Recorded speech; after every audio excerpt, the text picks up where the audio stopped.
This is Professor Dr. Yuvarajan, Professor of Pulmonary Medicine, Department of Pulmonology, Sri Manakular Medical College and Hospital, Puducherry. See, this is extremely important topic because we are dealing with lots of patients, both in as an inpatient and outpatient, crippling with the chronic respiratory diseases, especially infectious diseases. And you see that there are a lot of diseases, chronic diseases like COPD, asthma, fibrotic ILDs, they come repeatedly to OPD with exacerbation. And the most important factor for bringing them to the hospital is the infections and the infectious diseases. The most common one is the flu and the pneumonia and all these things. This is actually bombarding the healthcare system badly. It is not good for the patient as per the doctors also, because India is such a populated country. This can be actually easily avoided if you do a vaccination properly. At least the common culprits can be cut off, and then so that we can improve the quality of life for this patient, to prevent them for frequent hospitalization, so that then improve the well-being of the patient, and they can have a good symptom control whatever maintenance therapy they are. That's why vaccination, like pediatric population, adult population definitely should get vaccinated for certain group of infectious agents. High risk patient, basically younger patient, the pediatric population. That's why the vaccination is very commonly used. In older ages, more than 60 years of age, because of the reduced immunity, these people are more vulnerable to all the serious infectious complications, serious pneumonias and all. So these will be the first target, the age more than 60 years and all.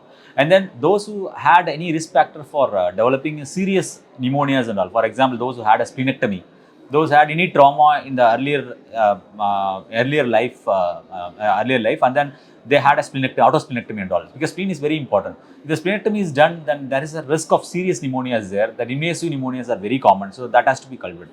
And the most important category is chronic lung disease, structural lung disease, specifically bronchiectasis, and already patient is having a COPD, asthma. All these patients, ILDs, all these patients actually have high risk of developing pneumonias. And not only that, already these patients having a borderline lung function. If they develop a second disease along with the borderline lung function, can you imagine how they can tolerate with their lung function with that? So it's better to avoid crippling diseases. And already these people are suffering with that, the diseases they have. It's better to avoid. So this group of patients has to be targeted completely with vaccination. So basically, flu is the important target. Every year we have a flu season. Different parts of the India have a different season and all. So flu shot has to be taken every year, has to be taken. So that is mandatory for all group of patients, all chronic respiratory disease, whether it is airway disease or parenchymal disease or any destructive lung disease or any ILDs, fibrotic ILDs. This is must. Flu, because if you do a flu vaccination, at least you can avoid that flu, and then that will trigger a lot of cascade of events in this group of patients, that you can better help these patients so that they sit in home calmly with the therapy whatever you are doing. That is the thing. And second thing is that pneumonia vaccines. So pneumonia vaccines, we have two vaccines are conjugate and polysaccharide vaccines are there, and there are a lot of school of thoughts on that, because if you are giving a polysaccharide is a carbohydrate. It is not a good antigenic stimulus for giving that target for a better immune response. So you have to prime them with a better antigenic stimulus. That's why we are using conjugate vaccine that will actually prime and evoke the immunity, and then you can add the polysaccharide vaccine for the better immunity. And then one have long-lasting memory effect also. So that is actually added. So pneumonia vaccine is a must, especially in a country like India, where the risk of pneumonia is very common. Risk of pneumonia is there for old age. Risk of pneumonia is there for patients with all the structural lung disease, chronic lung disease due to any cause. History of smoking itself is increased risk of pneumonia. History of chronic alcoholism. All these things are common in India. Most important thing is diabetes. So we are in era of diabetes actually, not only in a developed country. In a country like India also, we are suffering a lot with the diabetes. So diabetes, as you know, that we have a separate entity called diabetic lung. So that means that these patients are more prone for developing all serious complications. So when they develop pneumonia also, they have a multi-lobar disease. They'll go for severe pneumonia. They'll go for sepsis and all. So it is always better to get vaccinated, especially this group of patients, because these patients are very fragile. And it is our duty to prevent them to get hospitalized especially for pneumonia. There are other vaccines also there. That's the DPT vaccines and herpes zoster vaccines that have been recently actually given a stress point in the Western guidelines. In India also, we will start, once the vaccine is available, we will start for the necessary patients. The herpes zoster vaccine only problem is the cost, but otherwise it's, but that two vaccine whatever I told, that is mandatory. In a country like India, it is mandatory. RSV vaccines also there, like pediatric population, RSV vaccines we are giving, and now also we have data for RSV in adults also. So maybe in future we can include that also.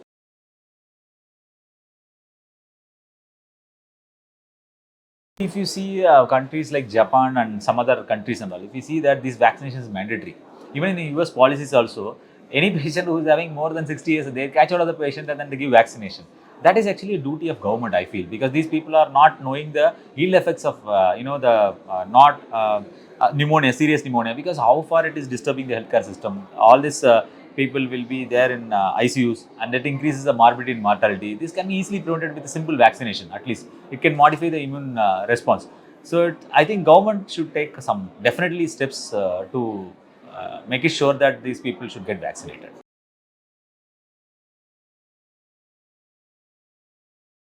See, actually, there are. I do accept that for any medicine, for any intervention, there will be some amount of side effects will be there.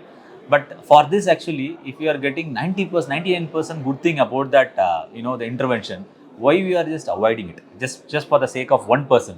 See, the bad thing will spread fast. Okay, this is because of media and WhatsApp, whatever it bad thing will pass. A lot of good things are there. Why you should not consider that?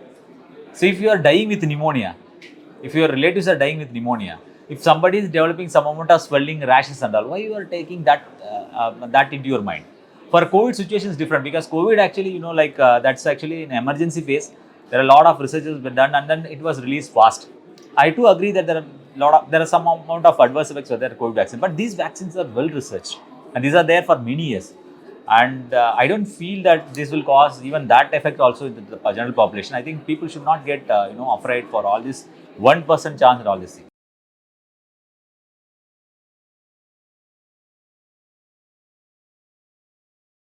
See, for that matters, any vaccination is not 100% protective.